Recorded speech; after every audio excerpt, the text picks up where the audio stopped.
नमस्कार, आप देख रहे हैं पॉलिटिकल आइडिया और मैं हूं प्रदीप कुमार। मित्रों, आज हम बात कर रहे हैं देश की चुनावी राजनीति का। और जब बात चुनावी राजनीति का करेंगे तो फिर जाति और धर्म ये तो पहले नंबर पे आता है। अपने देश में आपने देखा होगा, जब कभी भी कोई भी चुनावी सर्वे या ओपिनियन पोल कराया जाता है तो पहला प्रश्न कि आप किस नेता को मुख्यमंत्री या प्रधानमंत्री के रूप में चाहते हैं, वो उसके बाद आप किस जाति से हैं, किस धर्म से हैं, ये दूसरा सवाल होता ही होता है। और हर चुनाव की जो समीक्षा होती है, जो चुनाव का विश्लेषण होता है, चाहे वो प्री पोल एनालिसिस हो या पोस्ट पोल एनालिसिस हो, उसके केंद्र में जाति और धर्म तो होता ही है। तो आज हम बात कर रहे हैं कि अपने देश के अंदर दो सुपरहिट फॉर्मूला है, जिस फॉर्मूले के आधार पर विभिन्न राजनीतिक दल वोटों की खेती करते हैं और आने वाले कुछ वर्षों तक तो निश्चित रूप से करते रहेंगे, ऐसा मेरा मानना है। उसके बाद भविष्य में क्या होगा ये किसी ने नहीं देखा। मैं बात कर रहा हूं समाज के दो वर्ग, ब्राह्मण और मुसलमानों का। हिंदू समाज में ब्राह्मण और गैर हिंदुओं में मुसलमान। ये दो समाज के वर्ग ऐसे हैं जिनका की विरोध कर कर लोग वोट की खेती काफी बेहतर तरीके से की जा रही है। विशेष रूप से अगर हम देखें तो 1990 से लेकर अब तक जो स्थिति रही है देश में, तो वो धार्मिक और ध्रुवीकरण का ही राजनीतिक इतिहास रहा है। उससे पहले क्या हुआ करता था, अगर 47 से लेकर 90 तक हम बात करें तो दो पक्ष आपको दिखेगा। एक पक्ष तो ये सच्चाई दिखेगी आपको कि सत्ता के केंद्र में, चाहे सत्ता राज्य की हो चाहे केंद्र की सत्ता हो, सत्ता के केंद्र में ये दोनों वर्ग ब्राह्मण और मुसलमान इनके पास ही ताकत हुआ करती थी। सबसे ज्यादा शक्तियां, अगर राजनीतिक शक्ति अगर किसी दो वर्ग के बीच थी तो वो था मुसलमान और ब्राह्मण। न केवल आजादी के बाद 47 से लेकर 90 तक, बल्कि अंग्रेजों के काल में भी 1857 के विद्रोह के बाद ही अगर आप देखेंगे तो अंग्रेजों ने सबसे पहले यह प्रयास किया कि अगर भारत में शासन करना है तो एक सोशल इंजीनियरिंग करनी पड़ेगी। और उस सोशल इंजीनियरिंग के केंद्र में अंग्रेजों ने भी इन्हीं दो वर्गों को सबसे पहली प्राथमिकता दी।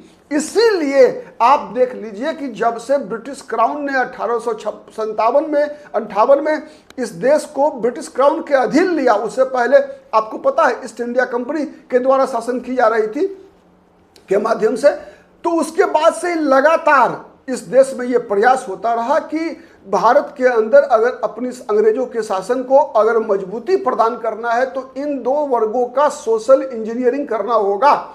इसीलिए आपने देखा, आप इतिहास में अगर ढूंढेंगे तो आपको हजारों ऐसे उदाहरण मिलेंगे जब अंग्रेजों ने हर तरीके से इन दो वर्गों का सहारा लेकर भारत पर अपनी शासन व्यवस्था को मजबूती प्रदान किया। और उसका परिणाम क्या हुआ? उसका परिणाम यह हुआ कि आजादी के बाद भी सत्ता, देश के बंटवारे के बावजूद भी सत्ता के केंद्र में यही दो वर्ग रहे, ब्राह्मण और मुसलमान। लेकिन ब्राह्मण और मुसलमान रहे सत्ता के केंद्र में तो लाभ भी सबसे ज्यादा इन्होंने ही लिया। आप उस समय का इतिहास पलट कर देखिए, केंद्रीय मंत्रिमंडल की सूची निकाल कर देखेंगे या फिर राज्यों के मंत्रिमंडल की सूची निकाल कर देखेंगे तो सबसे अधिक संख्या समाज के इन्हीं दो वर्गों से हुआ करता था। शिक्षा का मामला में भी आप देख लीजिए, अंग्रेजी भाषा माध्यम से शिक्षित समाज के अगर किन्हीं दो वर्ग सबसे अधिक शक्तिशाली हुए तो उसमें यही दोनों वर्ग थे। आजादी से पहले भी आप देखिए, या तो ब्राह्मण थे और फिर मुसलमान थे।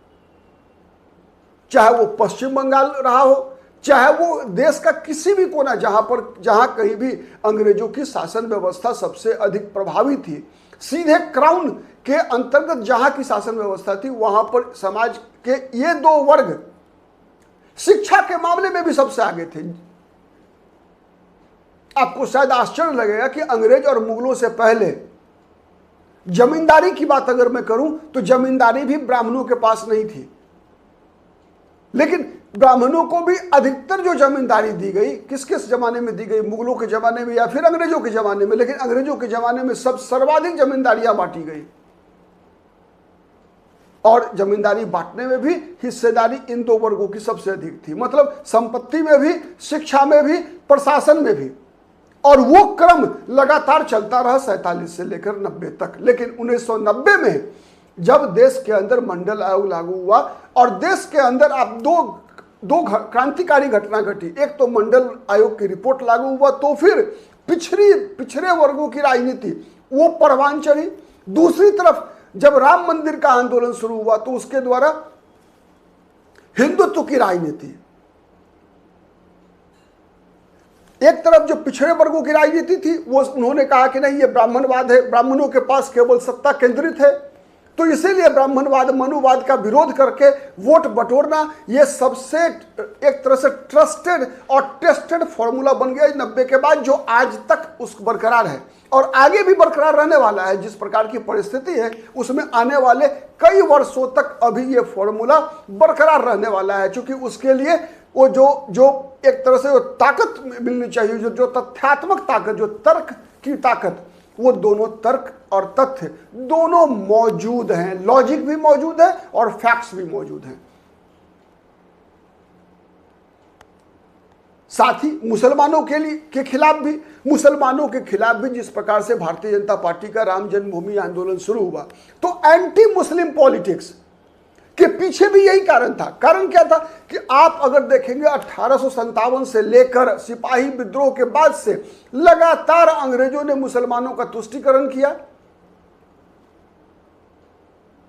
और आजादी के बाद तो और उनकी दुर्दशा हो गई। एक तरफ उनको चूंकि अंग्रेजों का लक्ष्य क्या था, अंग्रेजों का लक्ष्य सबसे पहला था कि जिस प्रकार से 1857 के संग्राम में, जिसे वो सिपाही विद्रोह कहते हैं, हम स्वतंत्रता संग्राम का पहला एक तरह से शुरुआत कहते हैं भारत के लोग, उसमें अंग्रेजों का ये अनुभव था कि उस अंग्रेजों के खिलाफ जो विद्रोह हुआ उसमें हिंदू और मुसलमान कंधे से कंधा मिलाकर लड़ रहे थे।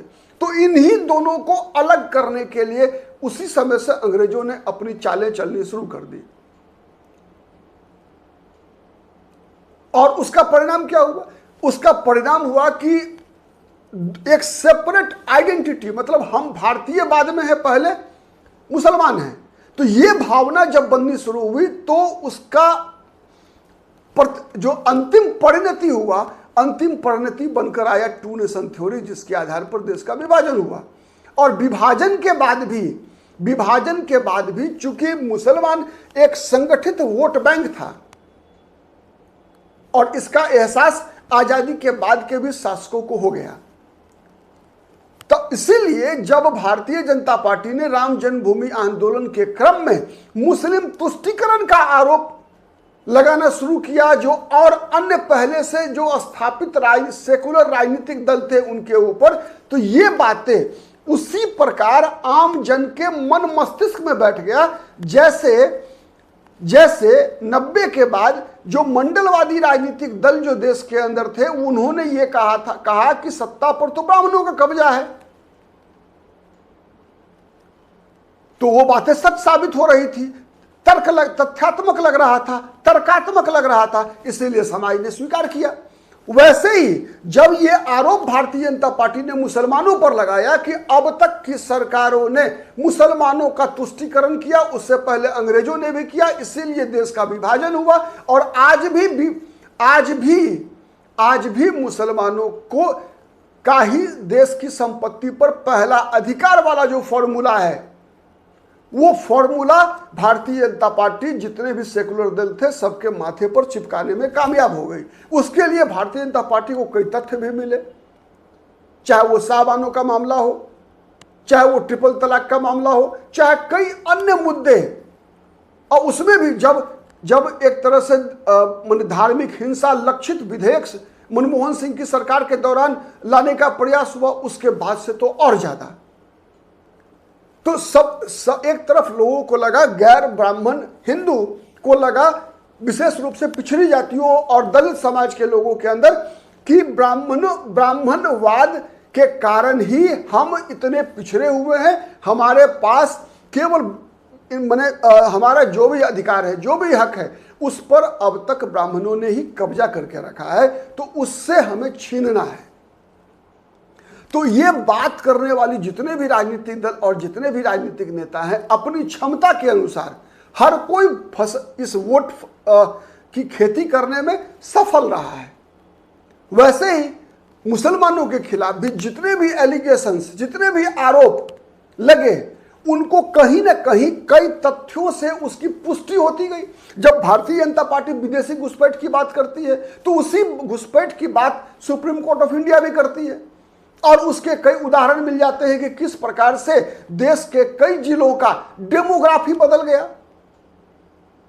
कई जिलों का डेमोग्राफी बदल गया। मतलब अगर बताया जाता है कि फलाने जिले में 1951 की जनगणना के अनुसार हिंदुओं की संख्या 80% थी, आज वो घटकर 60% पर आ गई है, और मुसलमान 17% थे, आज वो बढ़कर 54% पर हो गए हैं या 32% पर हो गए हैं। तो ये बातें जब वो डाटा जब आंकड़ा जनता के समक्ष आता है तो लगता है, आम लोगों को लगता है कि भाई ये बात तो सही कह रहे हैं लोग, उनकी आबादी बहुत तेजी से बढ़ रही है, मतलब भारत पर खतरा है।